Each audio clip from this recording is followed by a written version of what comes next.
Hello, children. Have a nice day. Today, our class is from History, Unit 7 Urban Changes During the British Period. Introduction. The evolution of towns has occurred in different ways and in different stages. Towns flourished since prehistoric times in India. Towns in India can be classified into ancient towns, medieval towns, and modern towns. Let's we see about one after another. Ancient towns. In ancient times, towns emerged in and around of residential places of kings. Most of them developed as administrative, religious, and cultural centers. Harappa, Mohenjo-daro, Varanasi, Allahabad, and Madurai are well-known ancient towns. Medieval towns. During medieval times, most of the towns developed as headquarters of principalities and kingdoms. They function either fort city or port city. Important among them are Delhi, Hyderabad, Jaipur, Lucknow, Agra, and Nagpur. Modern towns. With the arrival of Europeans brought about new changes in the development of towns. They first developed some coastal towns such as Surat, Daman, Goa, and Pondicherry. The British, after consolidated their power in India, developed three main cities, that is Mumbai, Chennai, and Kolkata, as the administrative headquarters and trading centers. With the extension of domination, they developed new towns depending on its location, purpose, and resources. The newly developed towns are known differently as hill towns, industrial towns, court towns, railway station towns, cantonments, and administrative towns. Let's see about unique features of urbanization under the British. First, deindustrialization.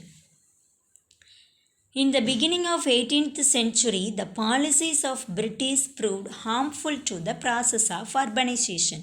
Later, the economic policies followed by the British led to the rapid transformation of India's economy into a colonial economy and development of cities.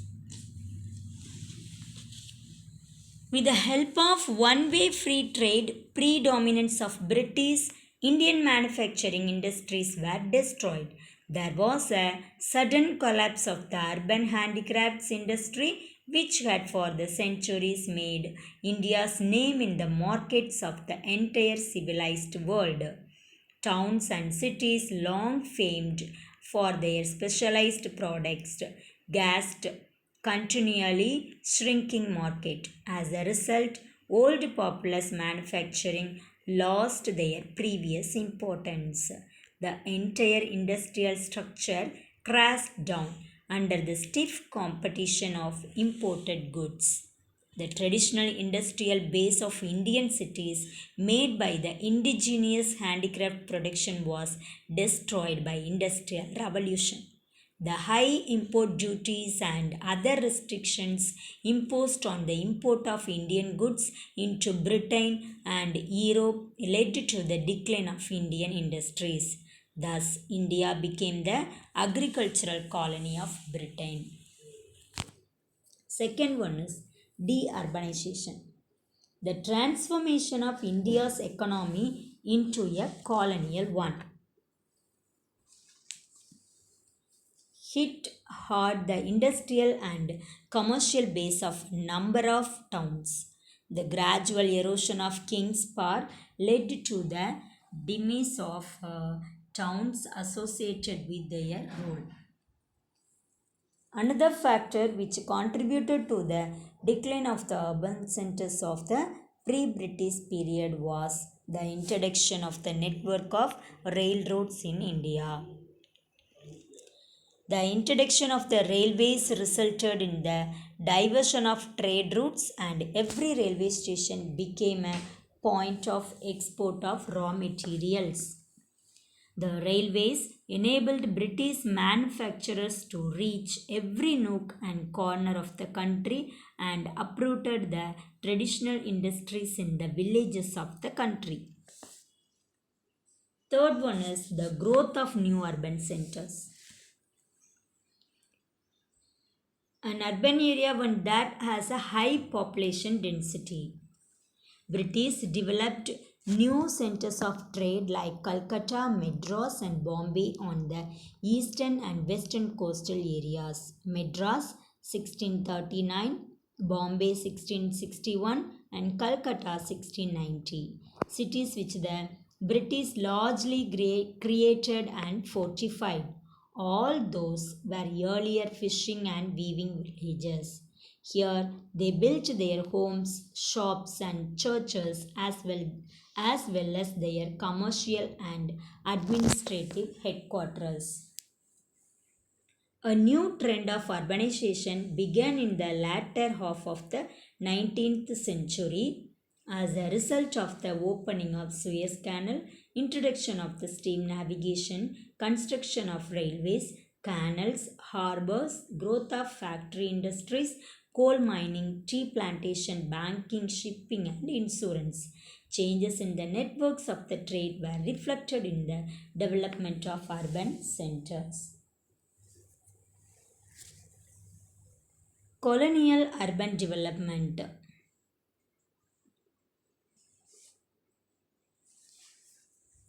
There are port cities, cantonments, hill stations, railway towns. Port cities, capital of provinces developed around ports. Cantonment, capital of inland provinces along the trunk routes and strategic places. Hill stations, social space developed by the colonial community for health and recreation. Railway towns in the context of building of railways for quick movement of troops and goods. We will see about one after another. Port cities. The British arrived in India for trading. Madras, Calcutta, Bombay became the important ports. They played important role in trade. These cities became the prominent commercial areas with tall European style buildings. The English East India Company built its factories and fortified them for the protection for their settlement. Fort St. George in Madras and Fort William in Calcutta were the best examples. Next, cantonment towns. The British occupied the Indian territory and political power by their military force. So they needed strong military camps and established the cantonments. The cantonments were thus an entirely new kind of urban centers.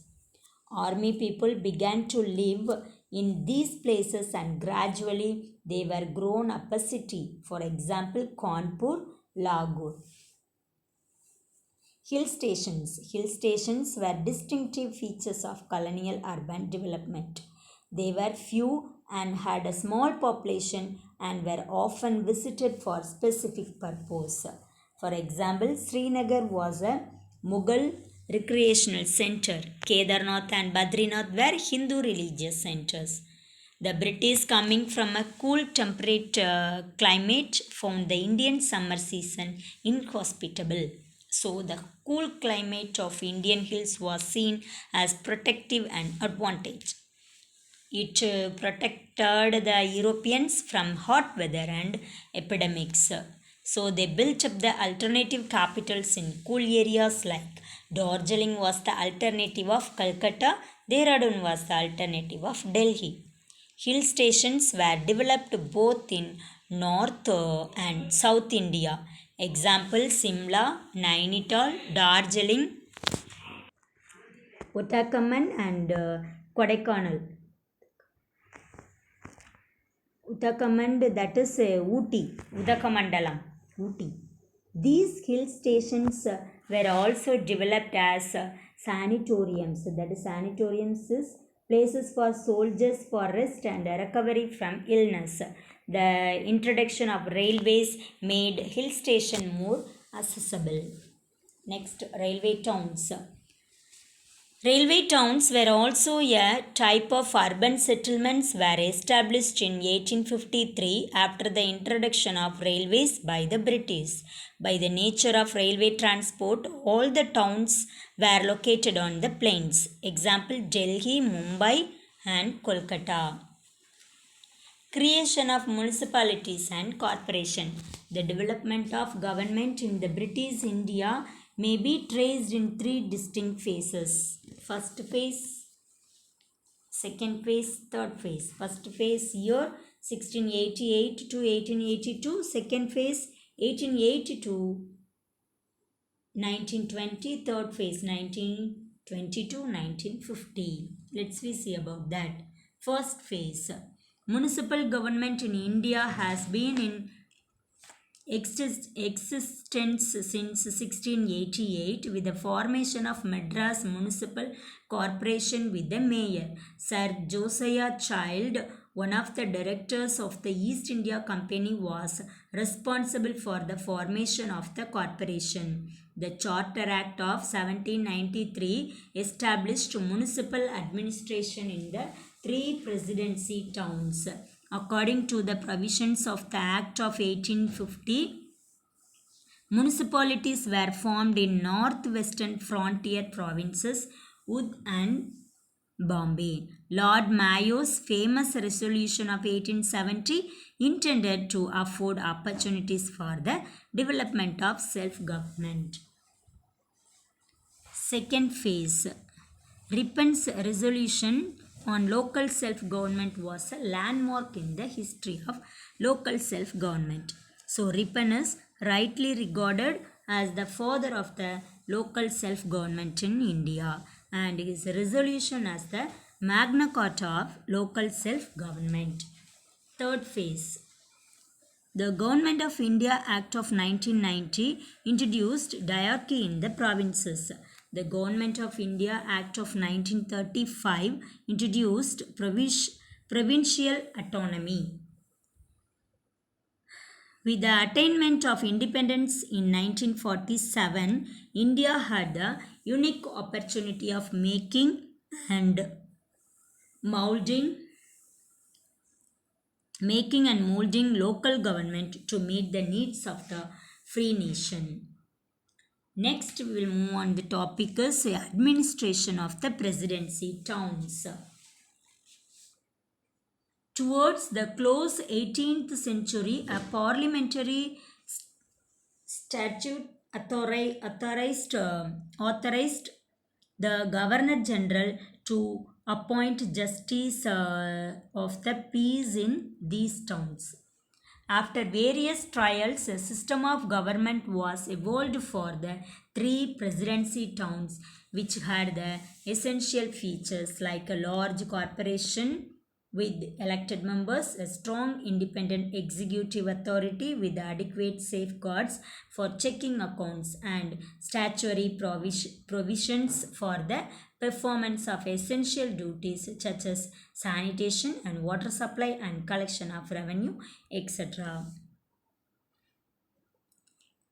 Origin and growth of Madras. The English East India Company was started in 1600 AD. 12 years later, a factory was set up at Surat on the west coast. The English, after some efforts, secured the privilege of building a factory at Masulipattnam. It was well protected from the monsoon winds, but then Masulipattnam was in the throes of the famine. Then the English traders looked for a new site. Francis Day, the member of the Masulipattnam Council and the chief of the Ormogon factory, made a voyage of exploration in 1637 with a view to choose a site for a new settlement. At last, he was given the offer to choose Madrasapatnam. Francis Day inspected the place and found it favorable to set up factory. The official grant for the land was given by Damarla Venkatapati Nayak, the deputy of the Raja of Chandragiri.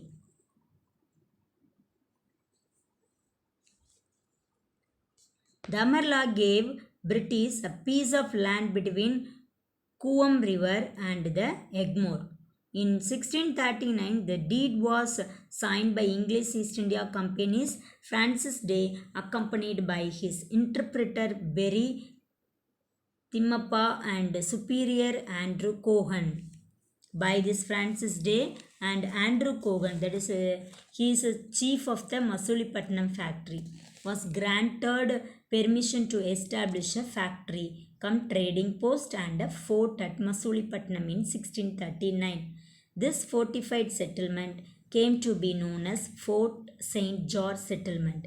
It is otherwise referred to as the White Town, while the nearby villages inhabited by local population was called as Black Town. Collectively, the White Town and the Black Town were called Madras. Madrasapatnam. Damarla Venkatapati gave the English the grant of Madrasapatnam. He was under the control of Venkatapati Rayalu, the Raja of Chandragiri. Venkatapati was succeeded by Sriranga Rayalu in 1642. He issued a new grant to English in 1645 called Sriranga Rayapatnam. Venkatapati decided that the name Chennapatnam should be given to the new fort and settlement of the English after his father Chennappa Nayak. But the English preferred to call the two united towns by the name of Madrasapatnam. Making of Chennai. Chennai was once a group of villages set amidst palm-fringed paddy fields until two English East India Company merchants visited there. Raja Mahal in Chandragiri Palace, where Sir Francis Day of the East India Company was granted land in 1639 in order to set up factory which later came to be known as Madras. The first factory was completed on St. George Day, 23rd April 1640, and named Fort St. George. Day and Cogan were jointly responsible for the construction of Fort St. George. This was the East India Company's principal settlement until 1774. The Madras Presidency during the British regime covered a vast expanse of the southern part of India that encompasses modern-day Tamil Nadu, the Lakshadweep Island, northern Kerala, Rayalaseema, coastal Andhra, districts of Karnataka, and various districts of southern Odisha. After independence in 1947, the Madras Presidency became the state of Madras. On 17th July 1996, Madras was officially renamed as Chennai. Next, we will see about Bombay. Bombay was initially 7 islands. It was under the control of the Portuguese from 1534 onwards. Portuguese king gave it as a dowry to Charles II of England when he married the former sister in 1661. King leased it to the East India Company. The city of Bombay began to grow when the East India Company started using Bombay as its main port in Western India. In 1687, the English East India Company transferred its headquarters from Surat to Bombay. Calcutta. In 1690, the English merchants founded a settlement at Sultanati. In 1698, they secured zamindari rights over Sultanati, Calcutta and Gobindpur. The company established Fort William in Calcutta. Calcutta became presidency with a governor and council to manage its affairs. Let's see about this lesson conclusion. The British Empire gradually consolidated and established an elaborate spatial structure of administration with an imperial capital, provincial capitals, and district headquarters. The new rulers brought new officials, new institutions, and new structure to these towns. Thus, in course of time, administrative headquarters emerged as the most important towns and cities of the country.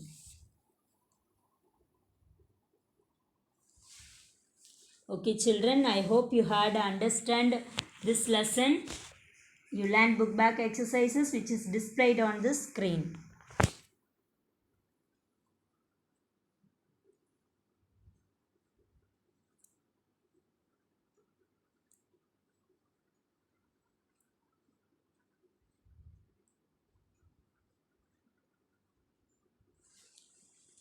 Thank you, children. Take care of yourself.